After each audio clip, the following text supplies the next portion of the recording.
Thanks, Craig. Hey there. Well, good morning. Y'all doing good? Thanks for enduring the rain. If you don't know who I am, it's totally fine. My name is Chris. I have the honor of serving one of the pastors here alongside my buddy Craig, and excited to be with you. I do speak without shoes on, so if it's weird for you, I do apologize. It's been a part of my life for the better part of 22 years of ministry. Joshua chapter 5, Exodus chapter 3. Joshua and Moses have this encounter with the Lord. In those moments, he tells them to take off their shoes because the ground they're standing on is holy ground. And I just have been, in my prayer over the last 20 years of ministry is that when I speak, that the Lord meets us here, that he's present. And so just kind of out of respect and reverence for him, I just remove my shoes. It's not an expectation of anybody else but me in this room. For some, it's better if you don't. But yeah, that's just kind of my heart. Just to let you know a little bit about me. Excited to be with you. My senior year of high school, I went to prom, as most seniors do. And as I went to prom, I was privileged enough to have rented a limo. So my brother and I, my best friend and I, Pete, dressed in blue and orange suits, kind of like the Dumb and Dumber suits, if y'all remember back in the day. Listen, I'm a 90s kid, so Dumb and Dumber is a big thing. So I dressed in the I dressed in the orange, he dressed in the blue. I loved it. And I took this girl named Kira. Kira was the girl of my dreams. And I was so excited to take her to prom with me in this limo. And so I remember I got to Pete's house. We were all taking the pictures, and we get in the limo, and there's 8 of us in the limo, and we're running down the road, we get to prom. Prom's fine. You guys know, like, prom's whatever. It's not prom that matters, it's the after party, right? So we got to prom, we killed it, and then we're leaving prom. Now I still have the limo all night, and so I get there, and I'm hanging out, and I'm waiting for Kira to come. She's like, I'll be right there. So I was like, okay, cool. So my buddies are all in the limo with their girls, and I'm sitting there by myself, just waiting for like Kira to come out, and I'm continuing to wait for Kira to come out. And then I'm like, hey, it's been like 30 minutes. I don't think Kira's coming out. And I walk back, I was fine, maybe she got lost. So I walk back in to prom, and she's nowhere to be found. I go, hey, like, have y'all seen Kira? Go, yeah, she left with Bo a little bit ago. And I go, sweet. So the limo that I rented with all of my buddies and their girls, I got to ride in the seat alone all the way back to all of their houses. And I did go to the after party, and I stayed there about 10 seconds. I realized this is uncomfortable. And so I left. Listen, there are moments where we're like waiting on the thing to show up, and it never does, and it's incredibly frustrating. There are moments where we're waiting for the thing to show up, and we get excited about what just happened. And I think if I could like build out the last 6 months of my life, I would go that I have had to sit in a season of waiting on the Lord. And a lot of us are in seasons of that. Maybe it's a new business you're building, or something you're praying that God would show up and he would work in a certain way. Maybe it's a relationship you're wanting to heal, or something that you're waiting for God to do. And in those moments of waiting, we get incredibly frustrated. Like, God, what are you doing? Why can't you just show up the way that I need you to show up right now? And when we think about it like that, it's hard for us because, listen, our timing is perfect, right? At least we think in our minds, right? I'm very thankful. Some of you guys know my story. Like, I'm very thankful that 15 years ago, God didn't move us to Baltimore to start a church. Like, I'm really thankful that God left us in the South and said, just wait, because the season's not ready for you yet. And I'm really thankful of what he's doing now. So I say all that because in the seasons of waiting, I want to give you a question to maybe pose yourself. In that season of waiting, ask this question: God, what do you want me to do? What do you need me to learn? Or who do you need me to become? God, what do you want me to do? What do you need me to learn? Or what do you want me to become? In that season of waiting, God did it. He's had you there for a reason. And so in that season, we have to begin to ask ourselves, what do you need from me in this season? Do you need me to just be still and silent? Do you need me to learn patience in this season? Are you wanting to become a better husband, or a better father, or a better wife, or a better mother? Do you need me to learn something at work, or before I can get those positions you need or want from me? And I think in those seasons, what we'll see in this psalm is exactly what David was wrestling through. It's not super clear when David wrote Psalm 27, but I could probably give us a good idea that it's probably during one of those seasons where he was running from somebody. It could have been when he was running from Absalom. That's when he was being chased down there. It could have been when he was running from Saul. But you can see the anguish in David's heart of like, God, like, where are you? Like, I need you to show up. And I think here's if I was going to give you like one thing to walk away with this morning, this is it. That waiting is not a passive game. It's not something we do passively. Waiting is active. It's something that we should be actively doing. Now, I know what you're thinking. Think of the word waiting. You think of maybe like a waiting room. You're sitting there waiting for somebody to call your name or to do something. And I don't disagree with you, but I would encourage you to maybe think of it instead of a waiting room, to think of it like a roller coaster. I'm a big roller coaster fan. I love roller coasters. I think they're the greatest thing that's ever been created. And so I will go on every coaster with no fear. Don't care. The only thing I get afraid of on coasters is like my kids falling out. That's it. But I have 3 now, so like I got to back up. You know what I mean? So we're fine. So I love like the anticipation of a roller coaster. Like the greatest part is that initially kind of come around, you're about to climb up, right? Because if you're not going on a coaster that has to go click, click, click, like it's not you're on like a little cute ride. Like small children, that's cute, good for you. I'm talking about one where like you go, if we fall, we're meeting Jesus. You know what I mean? That's it. So I'm like, I love the anticipation of tick, tick, tick. That's what I'm talking about. Now, the reason why I said roller coaster is you think about the anticipation of waiting for a coaster. You get in line, and then you have to do what? You have to sit there and wait. Assuming there's people in front of you, you have to sit there and wait on the coaster. This eager expectation, but you're also moving in the direction of the coaster the entire time. And so you have this anticipation. That's what waiting on the Lord means. That Hebrew of like wait, when you get to verse 14, is an expectation of something great to come. And so you're sitting on it. You're waiting. But you know, based on who made the promise, that it's coming to fruition. That's coming. And so you just wait. You know the coaster is right there. You're going, okay, God, in the midst of it, I'm going to wait on you. I'm going to wait until you tell me to move. And so with all that, I want to kind of work our way through this particular chapter. And I just was wrecked by this chapter this week, so I want to sit with you in it for just a minute. In verses 1 through 3, we see David wrestling through this tension of fear and confidence, right? You see, like at the beginning, like the Lord's my light, He's my salvation. Like, who am I going to fear, right? Who am I going to be afraid of? Like, kind of this like rallying cry, almost like he's having to talk himself into it. Like, I'm not afraid, you know, like I'm strong. But then there's verse 2, right? Evildoers are coming. They're going to eat at my flesh. They're coming. I want them to stumble. I want them to fall. There's an army encamped against me. Like my heart is choosing not to fear in this moment. Or even though war is coming against me, like there's this fear of what's to come, but also this kind of like, but the Lord. I'm going to be confident. I love how he says that. Yeah, I will be confident.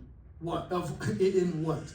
And I think that's where I want us to lean in for just a second. It's not a confidence in that I can accomplish something. There's this confidence in something simple, that the Lord will show up. That He's going to do exactly what He says He is. There's this trust that has to be developed in this moment, right? But here's what we have to understand about waiting. Waiting is not some sort of like punishment from the Lord. Now, we can sometimes get wrapped up like, why is God punishing me? David could have looked at all these people who were chasing after him and going, God, why can't you, like, you anointed me king. Why are you letting these people come after me? Why are you letting them chase? Why are you letting them even get close to me? You told me I was going to be king when I was a boy in the field. What are you doing, man? And yet he goes, who am I going to be afraid of? Like, I'm confident that God is going to show up in the delay. You have to recognize that waiting is God's growth strategy. It's His moment of going, I need something from you in this moment. I need you to be patient. I need to develop something in you. I need to teach you something. Like, waiting is God's strategy to move you closer to who He needs you to be, to move you closer to what He wants you to do. It's this affirmation from the Lord. The moment of sitting is not a moment of frustration for you. It's not a moment of punishment that God somehow looks at you and goes, how could you? The waiting is a moment of going, okay, God, I'm called to right now sit with you and figure out, God, what do you want from me? How can I best receive this season that could be very frustrating? I think about David, and you think for 25 years, David waited on the throne. He sat in this moment of going, I know I'm going to be king, and yet he sat in it. And when I look back at David's life, I go, man, what a frustrating journey that must have been. Playing the harp in the throne room that was eventually going to be his. How irritating could that have been to watch a guy be a terrible king, knowing all along, I could do, like, this is what God's called me to do.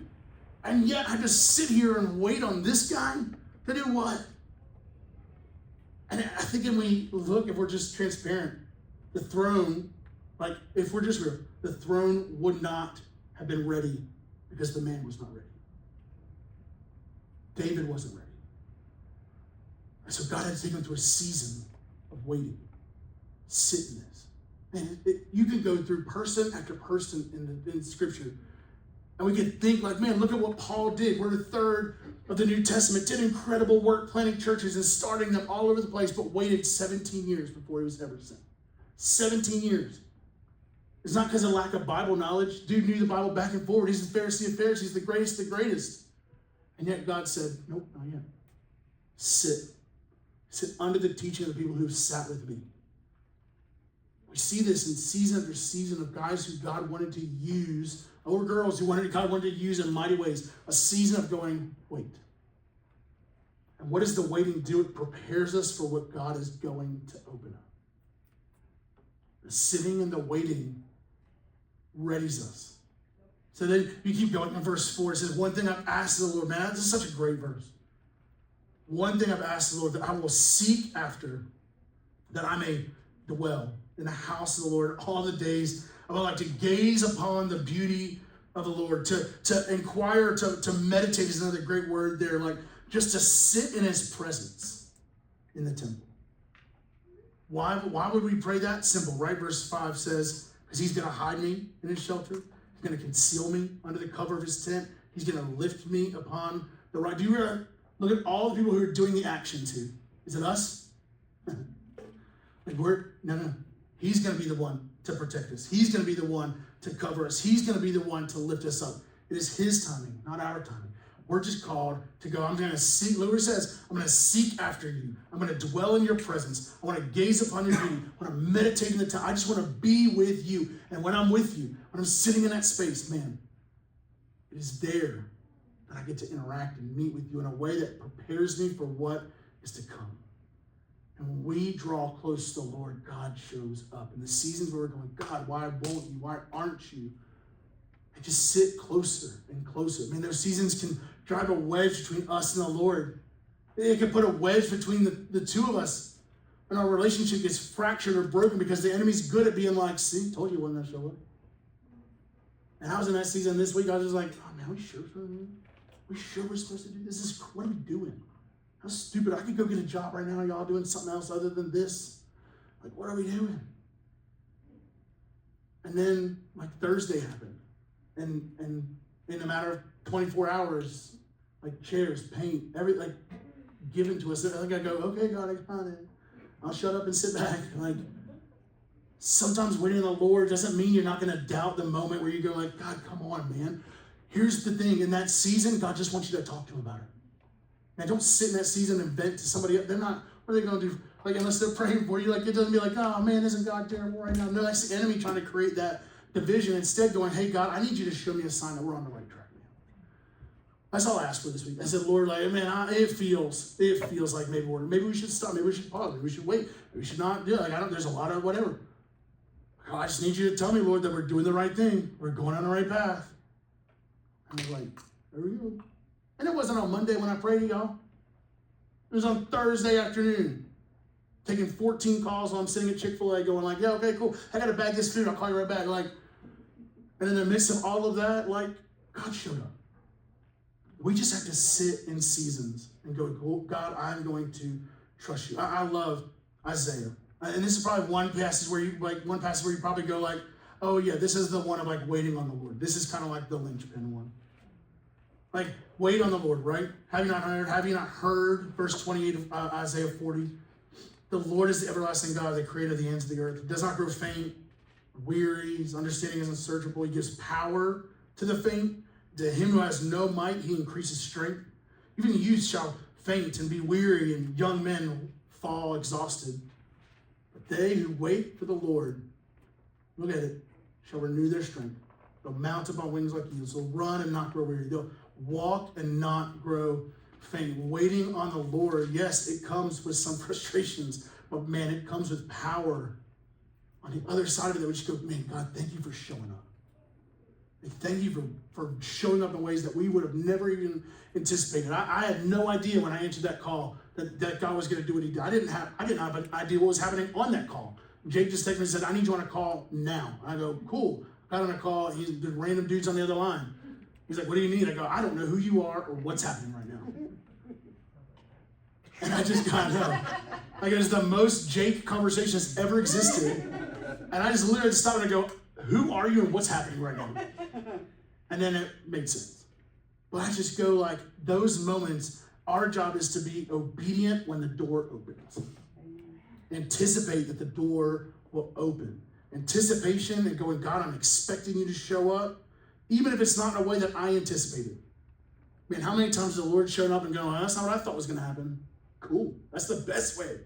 But thank God he shows up in ways that I didn't anticipate. Man, my ideas sometimes are real bad. So we sit and we wait. But it doesn't mean we don't pray. It doesn't mean we don't expect God to show up. Our expectation is wrapped in his character. Not in our understanding, not in our finite minds, but it's wrapped up in a God who's shown up before, he will show up again. Amen. So we wrap our expectations in the character of who God is. And we're confident. David is confident, not because he is some sort of mastermind, because he knows who he is relying on. And so he's just going to offer sacrifices and shouts of joy and sing and make melody. Like David goes, great, in the waiting, I'm going to pray, I'm going to shout, I'm going to sing, I'm going to sit in your presence. And I'm going to wait for you to show up. I'm going to trust that you're going to show up. And he ends this psalm with a prayer. Like 7 through 14 is a prayer. He starts in verse 7. Hear, O Lord, when I cry aloud. Man, think about that. Hear, Lord, when I cry aloud, be gracious to me, answer me. So this is David just crying out over the next few verses. This is a little insight into David's prayer life for just a moment. And just think for a second. Think about Jesus in the New Testament. Do you ever see a moment where Jesus is hustling along to get to the next thing?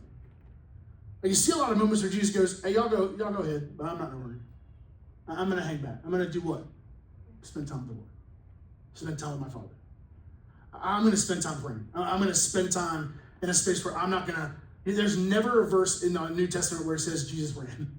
Like Jesus had to hustle to the next thing. Schedule was packed. Could have been. I mean, dude was the most sought after person in the New Testament at that moment. And yet,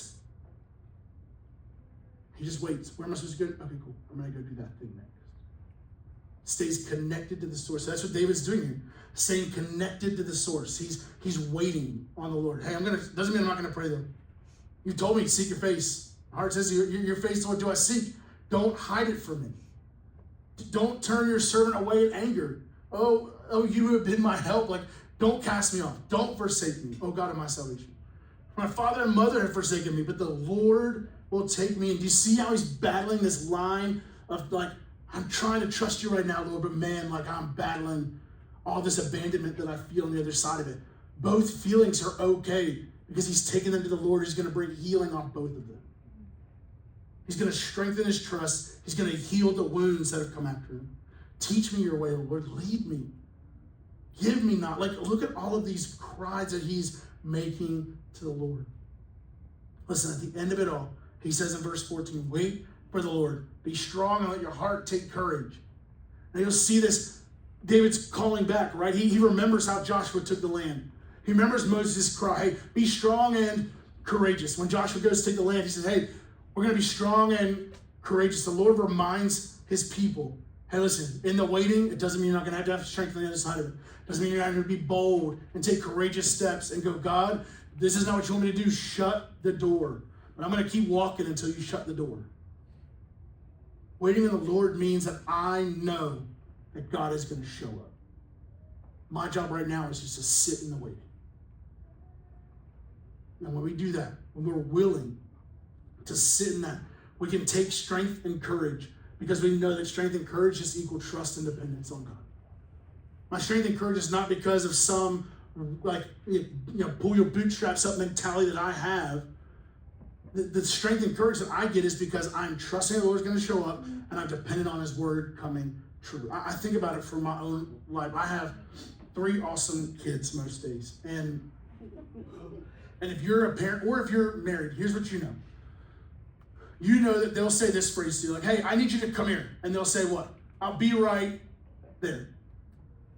Now, in my house, I'll be right there means I forgot that I'm supposed to come to you right now. And it doesn't matter if it's my kids or my wife. All of them go, oh, did you? My bad. Like, that's a sense of trust and dependency that is broken a little bit along the way, right? So I typically have to get up and go find them. And I go, what were you doing? Oh, I forgot. Cool. Well, when you ask me to do something next time, I'm going to forget. Right? I'm going to break your trust on me. No, like, here's the thing. This is a beautiful illustration I want to show you. You're like, yes, the frustration of going, why didn't they just come home? I told him. Yesterday, I left Aiden at the house. Said, I'm walking out the door now. He goes, all right, I'll be right there. I sat in my car for 2 minutes, 120 seconds. And at the 2-minute mark, I put it in drive and I left. 60 seconds later, I got a phone call from my wife. She said, where are you? I go, I'm gone. She goes, well, Aiden was going with you. I go, yeah. And I told him I was leaving. And I waited 2 full minutes. He didn't walk out the door. So I left. Well, he was getting, I don't care. I said, I'm leaving. He said, I'm coming. And he didn't show up. So I left. He's mad at you. I don't care what he is. Why? Listen, first of all, I'm not going to wait on my son, okay? But when it comes to the other side of it, here's what I do know. Thank the Lord that that's not how God treats us in those seasons. Like, can we just be like, breathe a sigh of relief this morning that God doesn't go to us, I told you to come on. Come on, man. Like, I told you this is what we're supposed to be doing, and you're not doing it. Man, thank God that He shows us so much grace in our lives that even in the waiting, He goes, all right, you still got to get it. It's fine. I'll wait. I'll sit here. It's okay. Because His promise is true. But that anticipation, that expectation of what's coming, man, it carries us through. Renee went to South Africa 2 years ago. She was gone for like 10 days. It was the worst 10 days of my existence. She's not allowed to leave. She knows that. She can't leave the country anymore. I'm allowed to leave the country and she's fine, but I can't do it. And next time she leaves the country, I'm just going to, each of you gets a kid. You can rotate them however you need to. I don't really care. No, you can't claim them. No, it's random draw. It's random draw. And I remember those 10 days. I'm going to give you Aiden. I remember those 10 days. Those 10 days were brutal because you're just waiting. Like, man, I hope she comes back. I hope our flight doesn't get delayed. I hope she gets stuck. It happened before. Like, we've left kids in South Africa before. Don't tell anybody. But like, it was not on purpose, but that parent did not talk to me. And he said, I will not talk to you until my son gets home. And I go, I can't guarantee he's coming home, but I hope so. He was fine. I go like, man, Lord, like, I need you to bring her home. Bring her home. Honestly, if her trip ended sooner, I'd be fine. And I just remember we all went, all 4 of us drove down to the airport, made little signs. We waited for her to come down the escalator, the international terminal. I just go, thank you, Jesus, for this moment. And not because of anything, but it's like that anticipation is us just waiting on the Lord to show up. And then when He shows up, we stand in awe of just going, how did we do without you? Why did we even try? Like, why did we even try to do this without you? I am insane. Like, I'm not doing this again. I just say that because sometimes we go, all right, well, I'll just start going and maybe God will catch up to me. Rather than going, Lord, I'm going to sit with you and ask you to show yourself in a way that I need you to right now. And so, with all of that, I look at Psalm 27. And I would encourage you to study it all week long because I think it's such a powerful psalm that we can sit and study and learn. I sit here and I go, man, are we sitting in anticipation, expectation of God to show up, of the Lord to be present? Are we waiting and going, God, I'm not moving until I can feel your presence, and then I'm going to chase after it? I just want us to be a church that goes, regardless of the cost in this moment, I'm going to wait on you, Lord. Like, I'm going to sit. I'm going to be in your presence. I'm going to dwell. I'm going to seek you. I'm going to gaze upon you. I'm going to meditate. I'm going to do whatever I have to do to hear from you. Not one time, not 5 times, like every day, every moment, going, God, I'm doubting right now, struggling to see the finish line. Help me get there. And the Lord will answer you. He will show up. Why? Because he's done it before. And he's a God who is consistent and he's faithful. Scripture tells us he can't be faithless. It's against his character. I have a faithful God who wants to be there. So I'm excited about what God's doing. I know that we're sitting in the midst of the waiting. And now, like, the Lord's going, move, do, act. And that's what we're sitting in. We're sitting in a season of going, okay, God, we've been obedient to this point. We're going to be obedient in the next one as well.